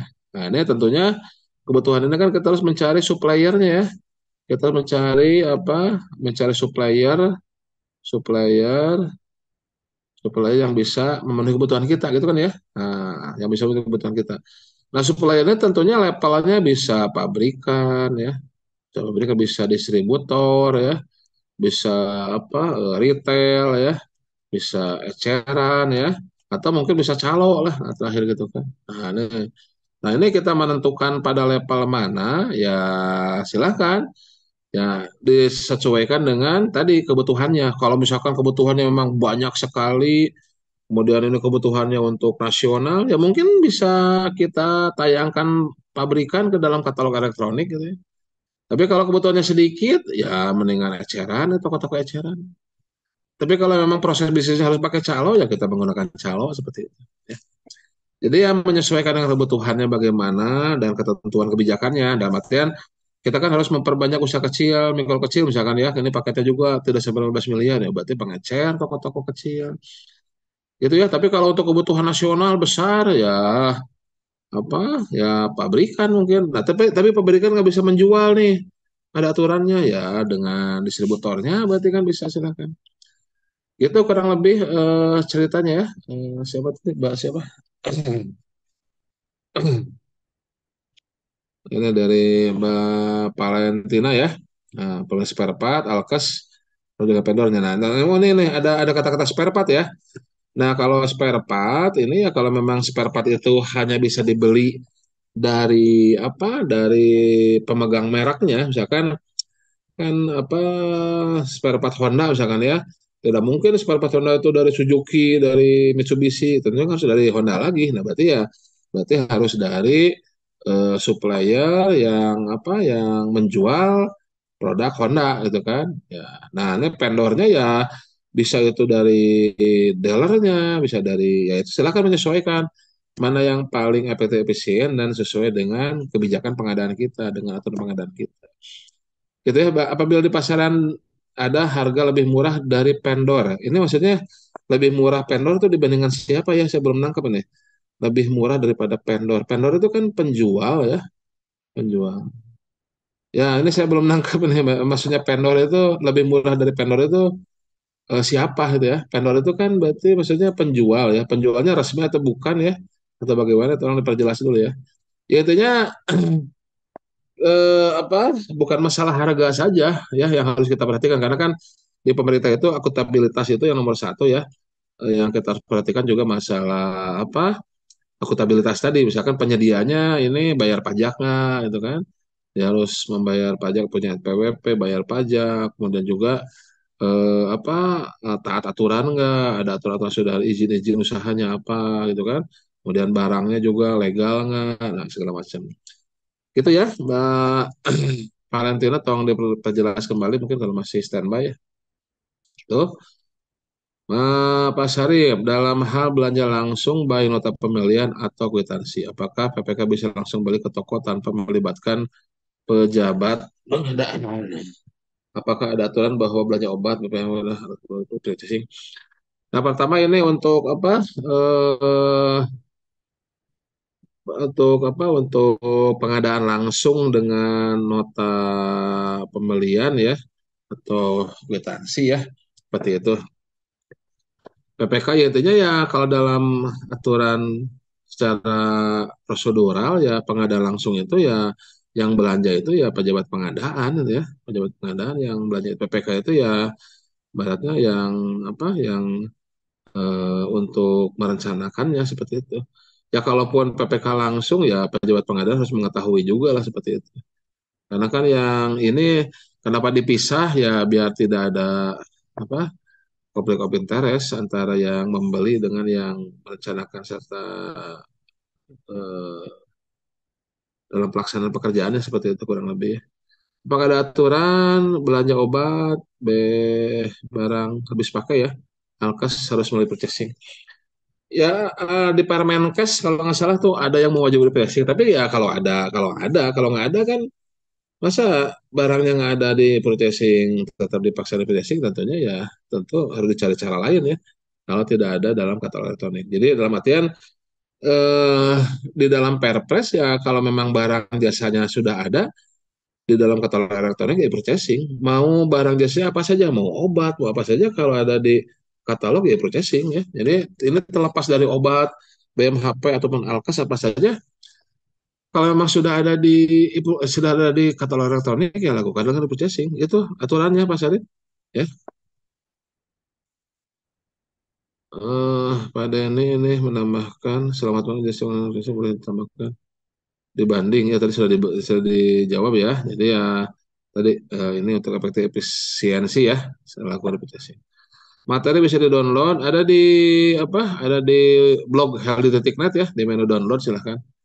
Ini saya juga ada blog ya silahkan. Blog saya broadcast ya. Nah, ada blog healthy.net. Healthy.net. Nah, ini silakan. Titik net. Ini masuk menu download ya. Masuk download materi level 1. Nah ini. Nah, silahkan ya. Slide modul 1. Nah ini. Ada sini ya. Oke. Silahkan masuk ke blog hello.net. Masuk ke menu download. Tuh. Atau di grup chat Telegram juga ada yang sharing-sharing seperti itu. Oke. Ingin bertanya seperti apa posisi MBIS market bagi LKPP? Yaitu salah satu apa? Salah satu e-marketplace ya dalam apa seperti bela pengadaan gitu ya. Kemudian MBIS juga kalau nggak salah kan menjadi motornya Siplah ya di apa di Dikbud ya untuk apa dana-dana bos seperti itu ya. Dana bos seperti itu. Jadi ya itu termasuk e-marketplace juga ya. Nah, cuman MBIS ya sekarang kan sudah masuk bela pengadaan kan, jadi pintu gerbangnya adalah melalui bela pengadaan seperti itu. Ya sama dengan Tokopedia, Lazada segala macam ya kalau untuk pemerintah untuk belanja pemerintah tidak bisa langsung ke apps Tokopedia-nya ataupun ke website Tokopedia-nya harus melalui Bela ataupun apa sama juga Lazada juga itu Grab itu tidak bisa langsung ke aplikasi Grab tapi melalui Bela pengadaan. Jadi ada portal untuk pemerintahnya seperti itu. Ya kecuali kalau buat apa menggunakan uang sendiri ya belanja kebutuhan sendiri ya silakan tidak perlu pakai bela pengadaan. Gitu ya jadi MBIS, Lazada, apa Tokopedia, apa gitu ya, Shopee segala macam yang online shop, marketplace marketplace yang di luar itu swasta lah itu bisa belanja oleh pemerintah, pemerintah bisa belanja ke mereka melalui portal bela pengadaan, toko daring itu. Ya MBIS juga kurang lebih sama posisinya gitu ya. Desmond, Diskominfo. Oke, Pak Sarip. Dalam hal belanja langsung, baik nota kembalian, udah nih kan ya.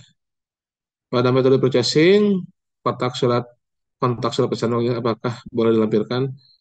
Sesuka, sesuka. Nah, yang pada intinya gini, purchasing itu kan apa? Bukti, bukti apa? Bukti perjanjian, bukti kontraknya ya, bukti perikatannya itu kan dengan surat pesanan kan ya. Nah, bukti awal dari purchasingnya. Tapi ketika butuh tambahan penjelasan gitu ya jadi kembali ke kebutuhannya. Dalam artian misalkan barangnya perlu dipak, perlu di apa, ada pelayanan, perlu disimpan bagaimana, ya bisa tambahkan SPK. Jadi ada term and condition lah silahkan itu ya. Kalau memang tidak mencukupi di surat pesanan gitu ya. Salah satu khusus ya makanya tadi kalau terkait konstruksi kalau memang ya apa tidak standar ya tapi filosofisnya harusnya sih yang tayang katalog itu pekerja standar ya sehingga ke salah satu khusus kan sebetulnya itu untuk memagari lingkup pekerjaan tata cara pekerjaan segala macamnya gitu ya. Nah seharusnya kalau hal-hal yang sudah standar ya tidak perlu syarat khusus lagi tapi kalau ada perlu diatur tadi ya silakan ditambahkan bentuknya mungkin bisa SPK atau ya term and condition gitu. Ya mungkin saya suka SKK juga silahkan ya. Tapi intinya sih tadi filosofisnya harusnya yang tayang dalam katalog itu ya yang pekerjaan yang sudah ya apa ya sudah ada standarnya lah atau bisa distandarkan lah ya seperti itu. Oke, satu lagi nih ya terakhir nih yang bertanya apakah dana BLUD harus PK pakai e-purchasing? Jadi kalau BLUD apa mereka bisa membuat peraturan direksi sendiri sehingga bisa keluar dari bisa dikecualikan dari Perpres. Jadi BLU-BLUD itu termasuk yang dikecualikan gitu ya. Tapi ya tadi ketika ingin dapat kecualikannya kalau dia membuat aturan hasil dari kajian ya, aturan dari apa direksinya atau pimpinan BLU-BLUD-nya. Nah, sehingga mereka bisa mengatur sendiri ya, eh, atau bahkan mungkin bisa membuat katalog sendiri ya kalau mampu ya. Gitu. Jadi ini tidak ada apa, tidak harus purchasing seperti itu, tidak harus. Tapi kalau bisa pakai silahkan juga. Oke, belanja e-tol maksudnya penyedia atau swakelola atau bukan keduanya? E-tol itu berarti apa ya? Nah, ini baru pertanyaan bagus nih. Kalau door prize udah ada nih bisa dikasih nih. E-tol apa ya ada yang bisa bantu nggak nih? Itu apa jenisnya itu? Termasuk jenis barang jasa itu barang ya? Barang ya. Barang ini barang ya. Kalau barang ya berarti ke nah selanjutnya tapi ini tolong ini saya ini baru tolong diskusi ya. Jadi apa cuwiwi cuwiwi koreksi correct me if I'm wrong ya. Cuwiwi mana apa ya. Jadi tolong deh ini jasa jasa lainnya berarti ya. Jasa lainnya. Nah silakan lah. Ya, berarti suppliernya siapa nih? Ada nggak supplier e-tol itu? Itu kan apakah dari banknya, bisa langsung ke banknya, atau apa, retail, bank kan jual kemana gitu. Nah, itu harus dipelajarin ya. Jujur, jujur saya nih, saya baru ini, baru apa, eh, baru nih dapat pertanyaannya seperti ini. Saya wajaran. Ya, ya silakan lah teman-teman kalau ada bisa jawab nih, itu suppliernya siapa nih ya? Itu ya. Ya kalau swakola sih enggak kayaknya ya. Kalau swakola berarti kan kalau swakola sendiri berarti harus bikin e-tol sendiri, agak susah ngisi sendiri. Bukan swakola lah. Apa tipe-tipe tipe dua kayak apa ada lain? Apakah dari Dishub gitu itu? Tipe 3 oleh Ormas kayaknya bukan swakola ya penyedia ya cuma penyedia siapa gitu paling gitu ya. Nah itu harus disurvei dulu ya. Gitu. Teman-teman yang lain kalau ada yang mau menjawab silakan ya. Silakan biar saya juga tahu. Mohon maaf nih, saya juga tidak bisa menjawab semua pertanyaan ya. Nih kalau ini hal yang baru nih bagus nih. Hal baru. Oke, demikian yang bisa disampaikan.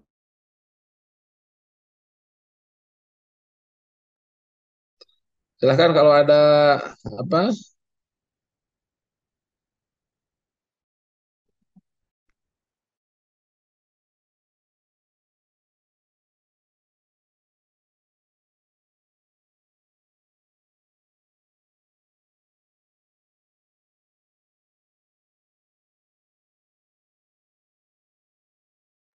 Pak Paris kalau bertanya open mic aja, open mic.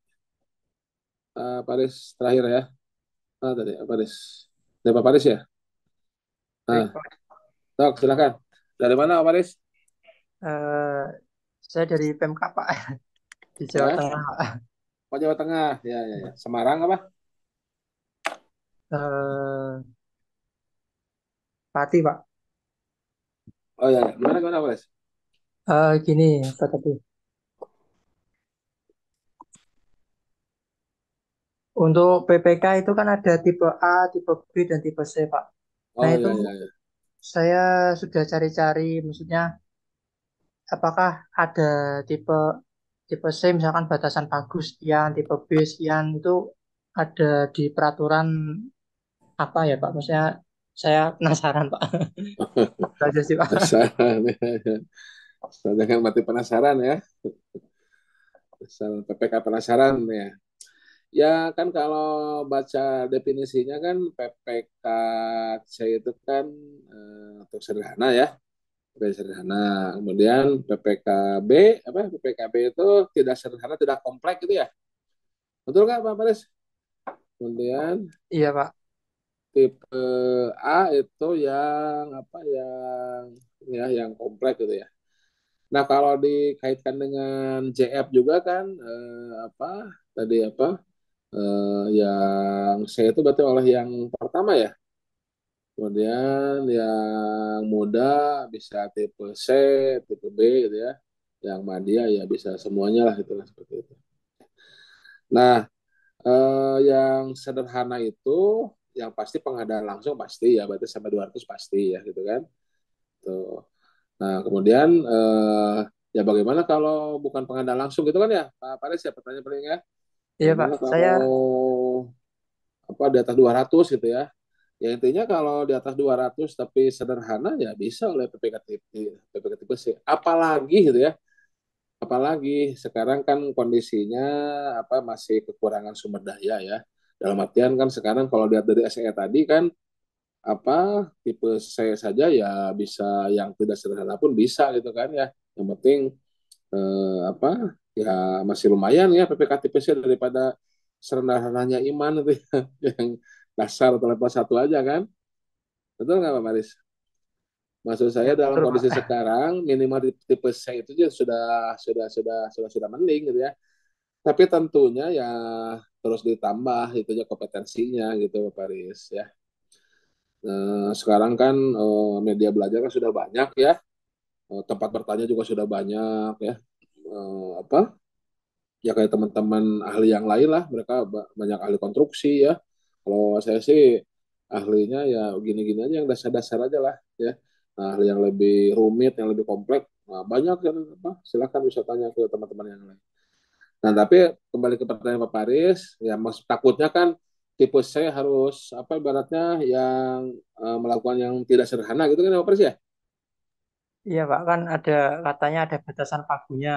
Ya, Nah saya ya, bingungnya kalau ada batasan pagu ya, itu kan ya, itu ya, tadi yang Ibu ya. casing itu tadi Pak. Ya, ya kalau idealnya, kalau lihat idealnya ya, kalau idealnya itu PPK tipe C itu pengadaan langsung ya, yang dengan pengadaan langsung, yang kontraknya dengan SPK ya, plus ya tentunya kalaupun dengan tender seleksi itu ya yang masih kategori sederhana gitu Pak, kategori sederhana itu ya kategori yang sederhana. Jadi tendernya ya pekerjaannya pekerjaan masih kategori sederhana. Bagaimana mendefinisikan sederhana atau tidak? Ya tergantung harus nanya ke ahlinya.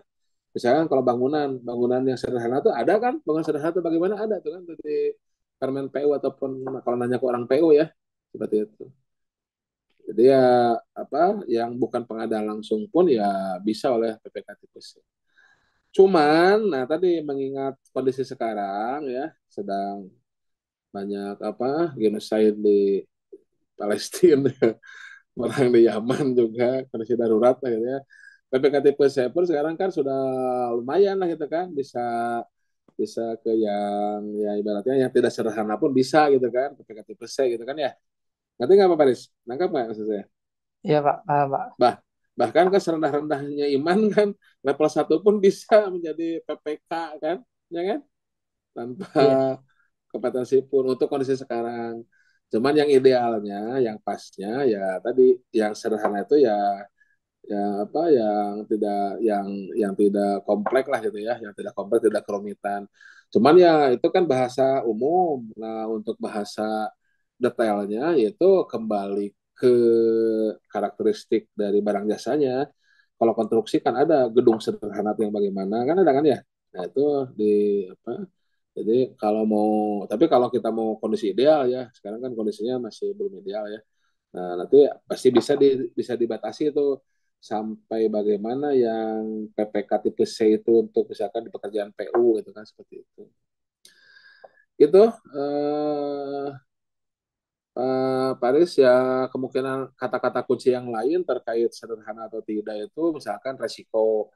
Kalau sederhana itu resiko pasti rendah. Tapi kalau resikonya sudah mulai menengah, mulai ya besar lah itu ya, itu pasti tidak sederhana. Walaupun belum kompleks ya, walaupun belum kompleks resiko. Terus dari peralatan juga, peralatan ya ada kan peralatan sederhana dengan peralatan yang apa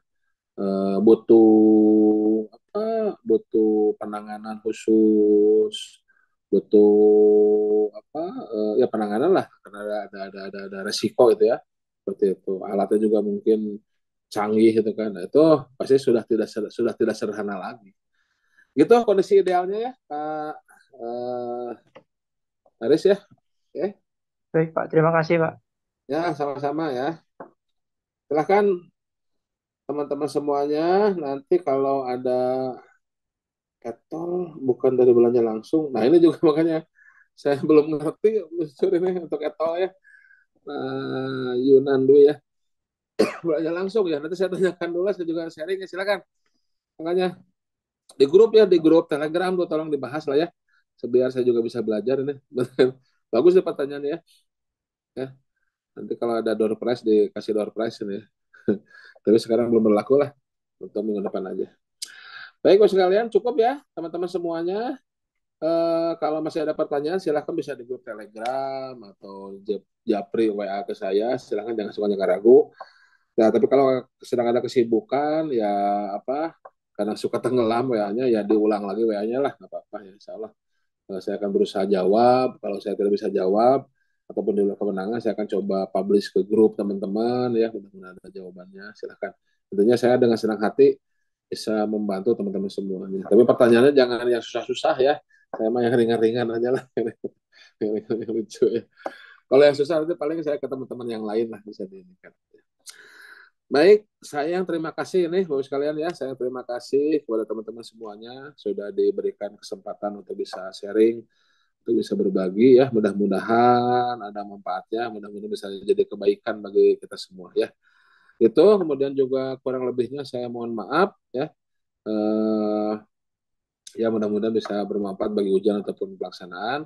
Silahkan kita terus silaturahim ya di grup ataupun chat WA, saya tunggu.